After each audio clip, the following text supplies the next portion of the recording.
Hello friends, conceptual classes में आप लोगों का स्वागत है। मैं जितेंद्र कुमार आप लोगों का स्वागत करता हूं।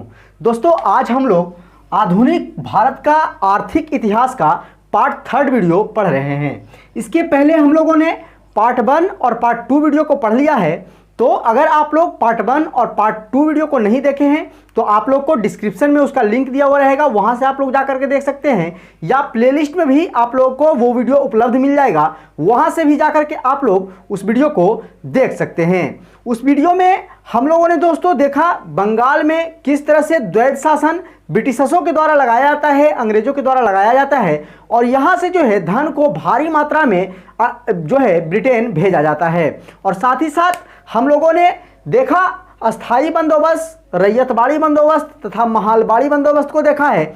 और साथ ही साथ हम लोगों ने देखा कि यहाँ किस तरह से फिर रेल का यहाँ प्रचलन किया जाता है और रेल चलाया जाता है। तो ये सारी चीज़ों को हम लोग उस दोनों वीडियो में देख लिए हैं। तो अगर आप उस वीडियो को अभी तक नहीं देखे हैं तो पहले उसे देख लें, ताकि ये वीडियो आप लोग को समझने में आसानी हो। आज इस वीडियो के माध्यम से हम लोग दोस्तों धन के निष्कासन के सिद्धांत को पढ़ेंगे कि किस तरह से ब्रिटिशों के द्वारा जो है यहाँ से धन को निष्कासित किया जाता रहा, और किस तरह से फिर यहाँ धीरे धीरे जो है भुखमरी और कंगाल की स्थिति जो है पैदा हो जाती है। और साथ ही साथ यहाँ देखेंगे हम लोग औद्योगिकरण के बारे में कि किस तरह से जब इंग्लैंड में औद्योगिकरण आता है, औद्योगिक क्रांति आती है, तो भारत में जो छोटे छोटे कुटीर उद्योग रहते हैं उसका किस तरह से पतन हो जाता है, और भारत में उद्योग का पतन जो है धीरे धीरे ब्रिटिशों के द्वारा कर दिया जाता है। तो भारत में विऔद्योगिकरण को हम लोग देखेंगे कि किस तरह से यहाँ जो है यहाँ के जो उद्योग रहते हैं उसका धीरे धीरे पतन हो जाता है। साथ ही साथ देखेंगे हम लोग इसमें सामाजिक कानून के बारे में कि किस तरह से भारत में जो है जो अंग्रेज यहाँ आए थे उनका मंशा जो है केवल और केवल आर्थिक लाभ खुद को कमाने का रहता है, और यहाँ का जो सामाजिक बुराई रहती है, यहाँ के समाज में जो कुरीतियाँ फैलते रहती है उस पर अंग्रेजों के द्वारा कोई ध्यान नहीं दिया जाता है, और किस तरह से जो है यहाँ जो है कुरीति जो है यहाँ के समाज में व्यापक रूप पर फैल जाती है। तो इन सारी चीज़ों को हम लोग इस वीडियो के माध्यम से देखेंगे। आइए हम लोग पहले समझते हैं धन के निष्कासन के सिद्धांत को कि किस तरह से यहाँ से ब्रिटिशों के द्वारा भारी मात्रा में धन को निष्कासित करके के ब्रिटेन भेजा जाता है। तो इसे हम लोग ड्रेन थ्योरी के नाम से भी जानते हैं। धन के निष्कासन सिद्धांत को ही ड्रेन थ्योरी के नाम से भी जाना जाता है। ड्रेन थ्योरी का मतलब क्या होता है दोस्तों, इसको देखिए। इसका मतलब हम लिखे यहाँ कि भारतीय धन का ब्रिटेन जाना, बदले में कुछ प्राप्त न होना।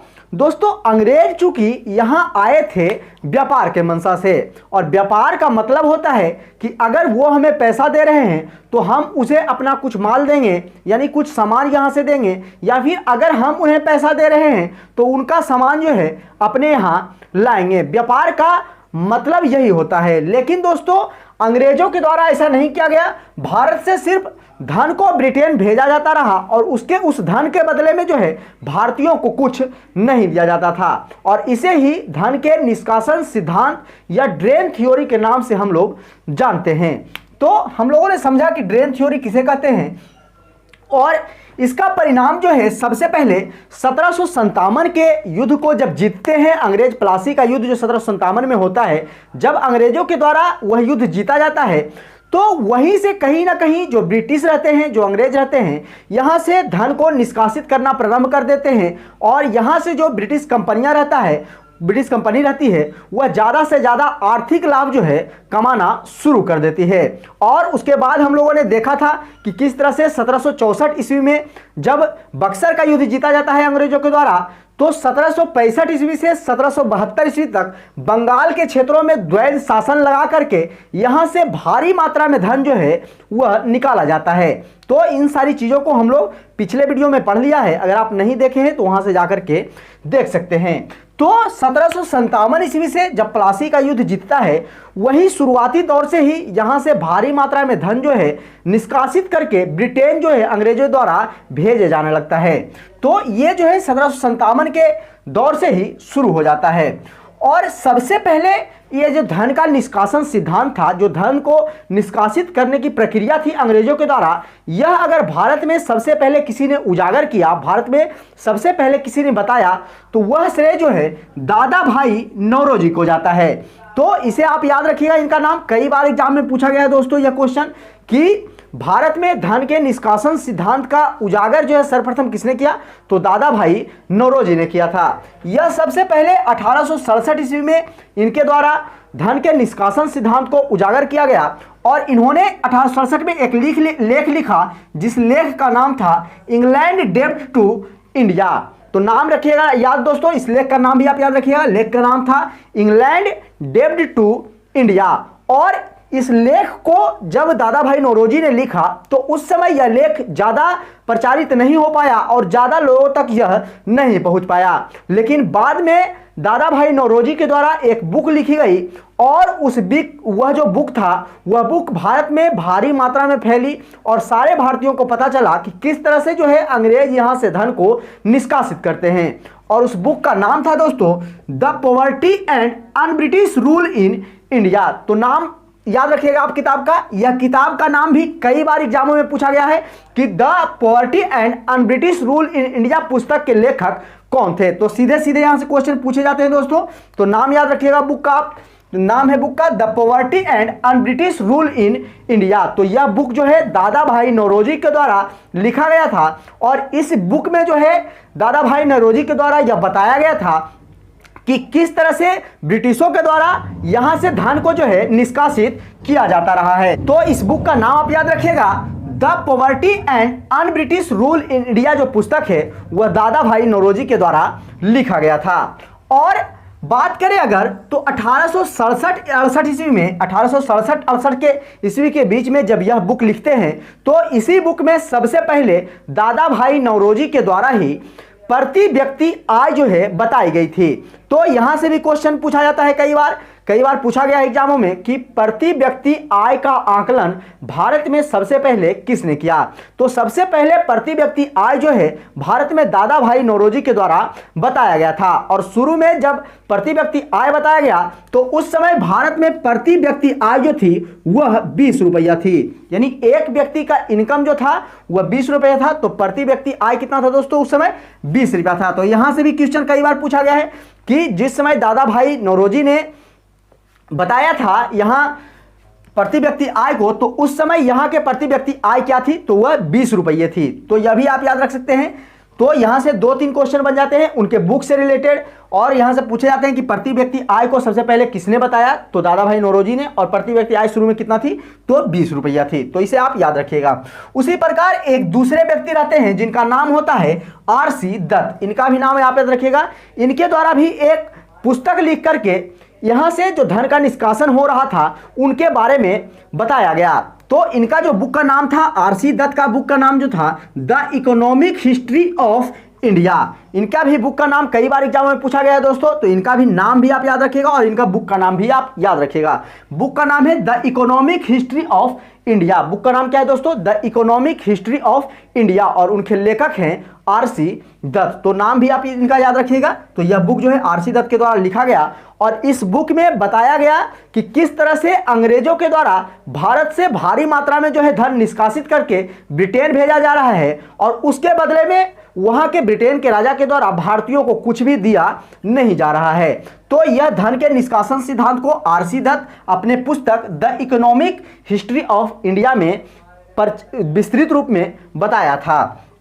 वहीं अगर बात करें तो 1896 ईस्वी में कलकत्ता अधिवेशन में कांग्रेस ने भी यह मान लिया कि यहां से धन का निष्कासन जो है अंग्रेजों के द्वारा किया जा रहा है। और सबसे पहले 1896 ईस्वी में कोलकाता अधिवेशन में कांग्रेस के द्वारा धन के निष्कासन सिद्धांत को स्वीकार किया गया था। तो इसे भी आप याद रखिएगा कि धन के निष्कासन सिद्धांत को कांग्रेस ने सबसे पहले 1896 में कोलकाता अधिवेशन में स्वीकारा था।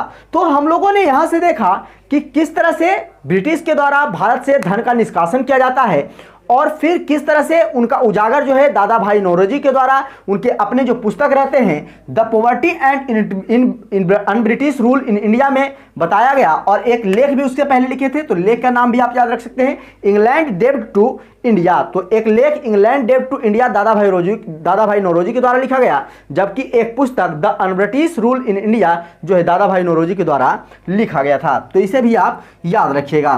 प्रति व्यक्ति आय उन्होंने 20 रुपया बताया तथा 1867-68 ईस्वी में इन्होंने प्रति व्यक्ति आय निकाला था। तो इसे भी आप याद रखिएगा। और आरसी दत्त का जो बुक था the economic history of India, इसमें भी धन के निष्कासन सिद्धांत को बताया गया था। और कोलकाता अधिवेशन जो 1896 में हुई थी, सबसे पहले कांग्रेस के द्वारा इसी अधिवेशन में धन के निष्कासन सिद्धांत को स्वीकार किया गया था। तो ये हम लोगों ने देखा ड्रेन थ्योरी यानी धन के निष्कासन सिद्धांत को।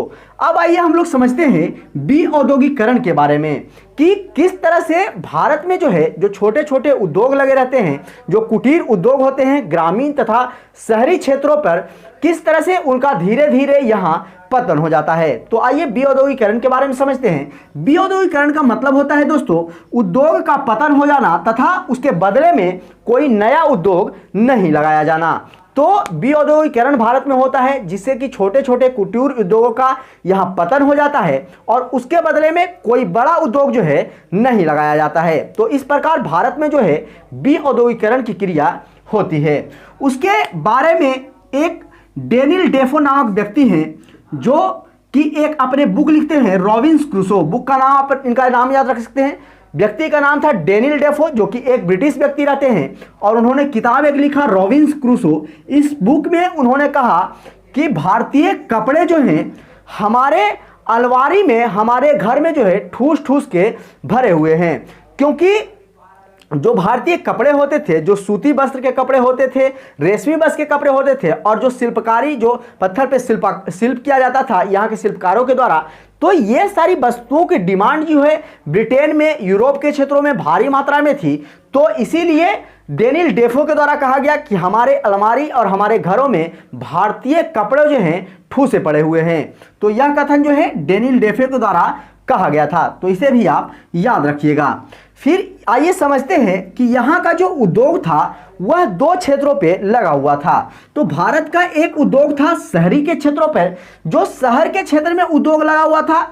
इससे होता यह था कि वह तो अपने क्षेत्र का उस उद्योग से भरण पोषण करते ही थे, साथ ही साथ इस शहरी क्षेत्र से जो है माल जो तैयार किया जाता था, सामान जो बनाया जाता था, वह अन्य क्षेत्रों में अन्य देशों में भी भेजा जाता था। जैसे ब्रिटेन के क्षेत्रों में, यूरोप के क्षेत्रों में, मध्य एशिया के क्षेत्रों में जो है यही शहरी क्षेत्रों से जो है सामान को भेजा जाता था। जबकि ग्रामीण क्षेत्रों पर जो छोटे छोटे कुटीर उद्योग लगे हुए थे उससे यहाँ के ग्रामीण लोग आत्मनिर्भर रहते थे और इस सामान को खुद बनाकर अपने प्रयोग में लाते थे, अपने यूज में लाते थे और खुद वह आत्मनिर्भर थे और सामानों को वह कच्चे मालों को भी उत्पादित करते थे और उत्पादित करके उनसे जो है छोटे छोटे वस्तु जो हैं वह कुटीर उद्योग के माध्यम से बनाया करते थे। तो इस प्रकार से हमारा भारत का जो पूरा स्थिति था वह आत्मनिर्भर भारत था। इतना यहाँ उपज और इतना सारी चीज बना लिया जाता था कि यहाँ किसी पे आश्रित नहीं होना पड़ता था।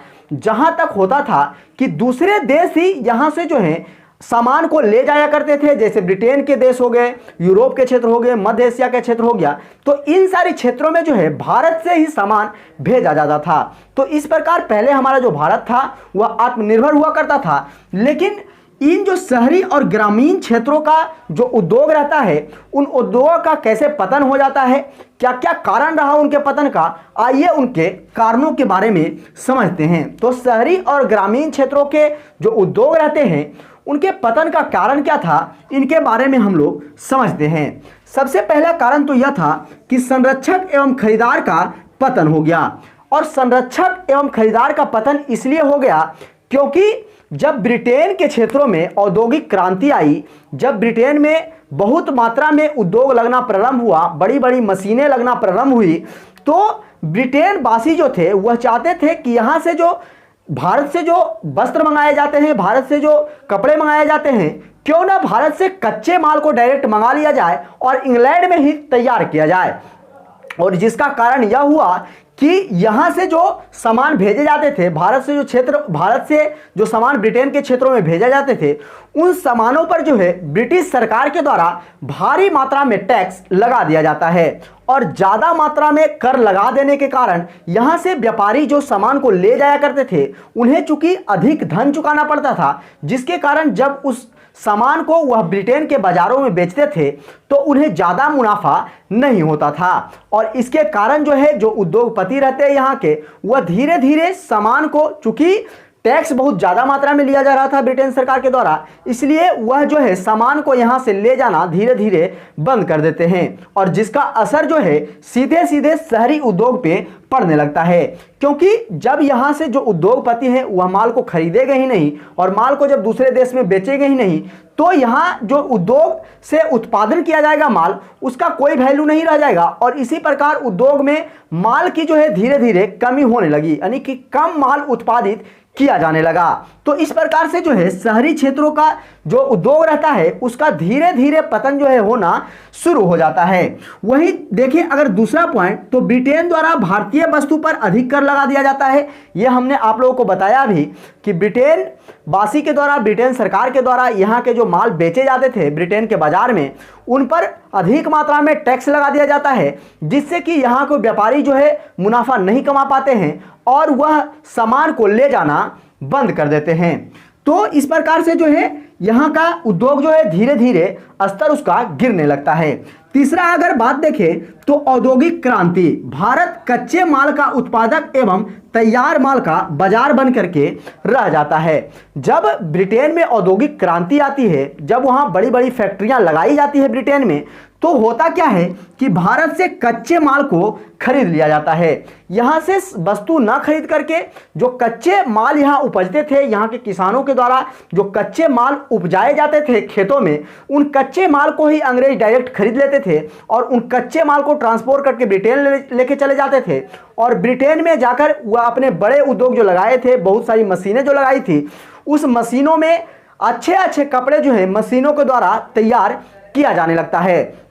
और यहाँ से सामान ना लेकर के वह तो अपना सामान तैयार करते ही थे और ज़्यादा मात्रा में सामान तैयार होने के कारण वह सामान को भारत भी उल्टे पहुँचाने लगे, और जिसका असर जो है यहाँ के उद्योग पर सीधे सीधे पड़ने लगे।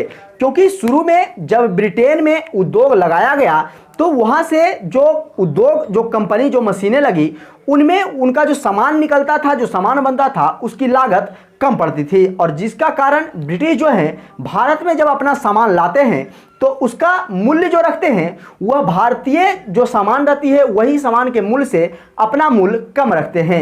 और इसीलिए भारतीय जो रहते हैं वह भारतीय वस्तु ना खरीद करके ब्रिटिश वस्तु खरीदना पसंद करते हैं। जिसके कारण होता यह है कि यहाँ के ग्रामीण के साथ साथ शहरी, इन दोनों क्षेत्रों का उद्योग जो है धीरे धीरे कम दिखाई पड़ने लगता है और धीरे धीरे इन उद्योगों का पतन जो है होना शुरू हो जाता है।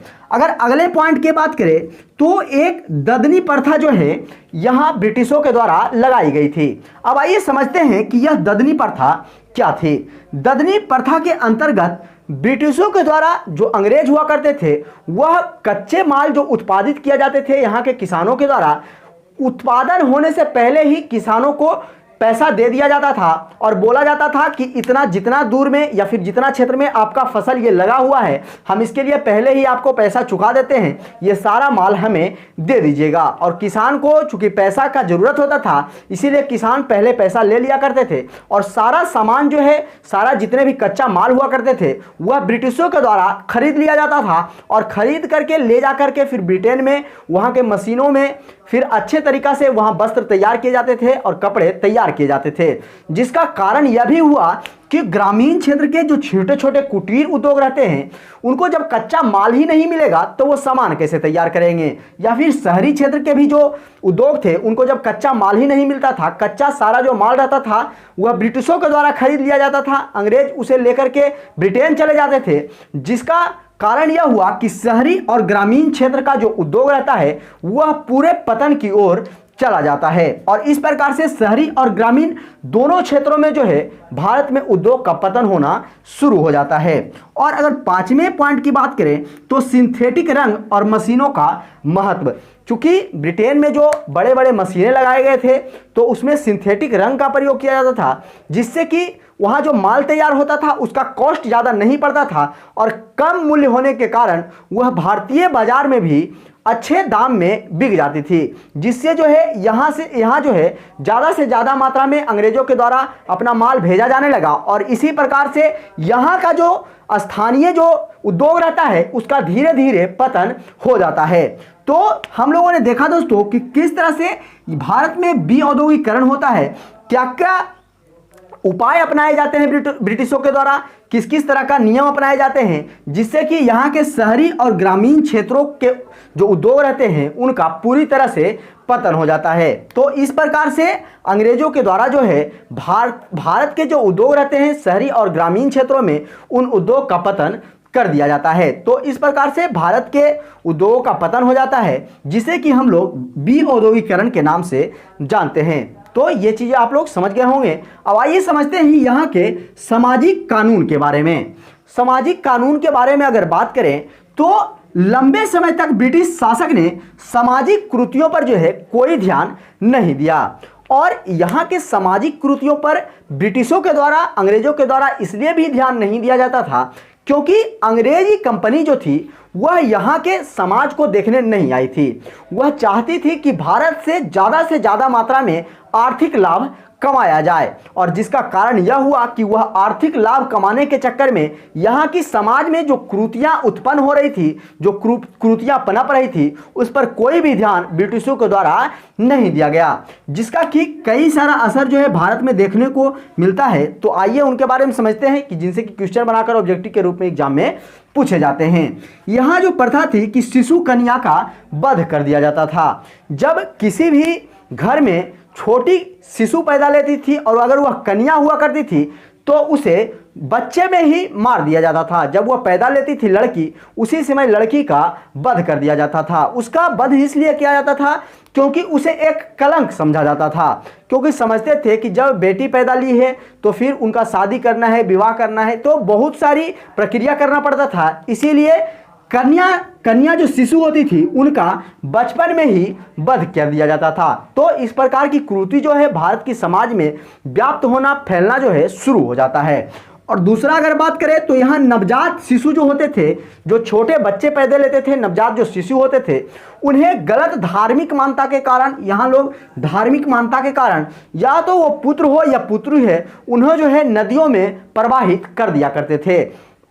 यानी कि छोटे छोटे जो शिशु हुआ करते थे, चाहे वह पुत्र हो या पुत्री हो, धार्मिक मान्यता के कारण बोला जाता था कि अगर इन्हें आप नदी में प्रवाह कर दीजिएगा तो आपके साथ ऐसा होगा, आपको लाभ मिलेगा। इसीलिए ये सारी कुरीतियाँ जो है भारत में फैलने लगता है और छोटे नवजात शिशुओं को नदी में प्रवाह कर दिया जाता था। तो यह भी जो है यहाँ कुरीति देखने को मिलता है।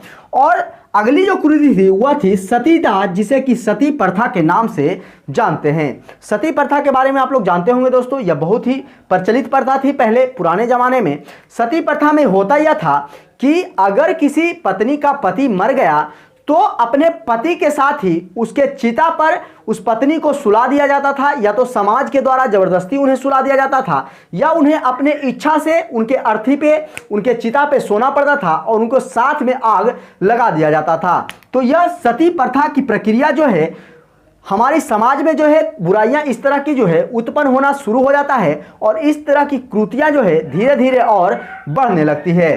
तो सती प्रथा जो कृति थी जिसमें कि पत्नी को अपने पति के मर जाने के बाद उसी के चिता पे जिंदा ही उसे उस चिता पे लेट करके और उसके जलना पड़ता था, तो यह जो प्रथा था उसे सती प्रथा के नाम से जाना जाता था। लेकिन सती प्रथा का अंत जो है दोस्तों वह 1829 ईस्वी में जो है कर दिया जाता है।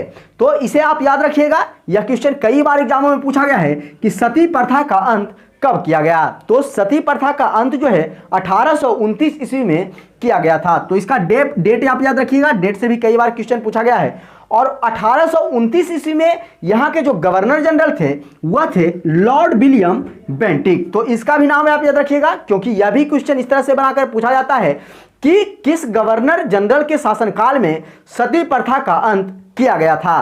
तो 1829 ईस्वी में लॉर्ड विलियम बेंटिक के शासनकाल में सती प्रथा का जो है यहां से अंत कर दिया जाता है। लेकिन सती प्रथा के अंत में जो है भारतीय रहते हैं एक राजा राम मोहन राय, जिनका कि बहुत ही बड़ा योगदान माना जाता है। तो इसीलिए यहां से भी कई बार क्वेश्चन पूछा गया है। तो इसे इनका नाम आप याद रखिएगा कि किस भारतीय की मदद से सती प्रथा का अंत किया गया। तो राजा राम मोहन राय के प्रयास से, राजा राम मोहन राय की सहायता से 1829 ईस्वी में लॉर्ड विलियम बेंटिक के शासनकाल में जो है सती प्रथा का अंत कर दिया जाता है। तो यहां से 2-3 क्वेश्चन बन करके आते हैं। इनके डेट को याद रखिएगा, इस समय कौन गवर्नर थे उसे आप याद रखिएगा, और कौन भारतीय के प्रयास से सती प्रथा का अंत किया गया इनका नाम आप याद रखिएगा।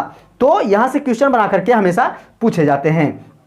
अगला जो क्रुति था वह था विधवा पुनर्विवाह के बारे में जानते हैं हम लोग।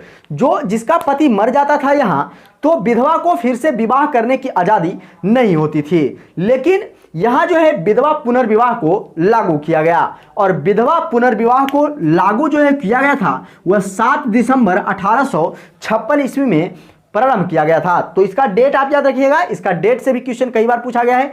7 दिसंबर 1856 ईस्वी को विधवा पुनर्विवाह को लागू किया गया, यानी कि विधवा पुनः जो है किसी अन्य मर्द से विवाह कर सकती है। और इनका शुरुआत करने में जो बहुत ही महत्वपूर्ण भूमिका थी वह थी ईश्वर चंद्र विद्यासागर की। तो इनका नाम भी कई बार एग्जाम में पूछा गया है दोस्तों। तो इनका नाम आप याद रखिएगा कि किनकी प्रयास से भारत में जो है विधवा पुनर्विवाह लागू हुआ। तो विधवा पुनर्विवाह जो है ईश्वर चंद्र विद्यासागर के प्रयास से भारत में लागू हो पाया था। तो इनका नाम आप याद रखिएगा, इनके नाम से कई बार क्वेश्चन पूछा गया है।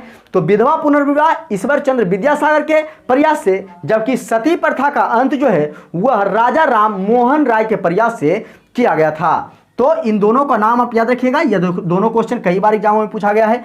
और यहाँ जो है दास प्रथा का अंत जो है 1843 ईस्वी में कर दिया जाता है। तो यह भी क्वेश्चन पूछा जाता है कभी कभी एग्जाम में दोस्तों। तो इसे भी आप याद रखिएगा कि भारत में दास प्रथा का अंत कब किया गया। तो भारत में दास प्रथा का अंत 1843 ईस्वी में किया जाता है। तो दोस्तों इस वीडियो के माध्यम से हम लोगों ने धन निष्कासन के सिद्धांत को देखा, विऔद्योगीकरण को देखा, और देखा कि यहाँ के भारतीय समाज में किस तरह से जो है कुरीतियाँ यहाँ फैलती है, और उसे किनके द्वारा दूर किया गया, किनके प्रयास से दूर किया गया, जिनसे कि क्वेश्चन बना करके पूछे जाते हैं। तो इन सारी चीज़ों को हम लोगों ने इस वीडियो के माध्यम से समझा। तो आशा करते हैं कि आप लोगों को सारी चीज़ें समझ में आई होगी। अगर सारी चीज़ें समझ में आई है तो प्लीज़ वीडियो को लाइक करें, चैनल को सब्सक्राइब करें तथा ज़्यादा से ज़्यादा दोस्तों के पास शेयर करें। तो चलिए दोस्तों आज के लिए इतना ही, फिर मिलते हैं अगले वीडियो में। जय हिंद।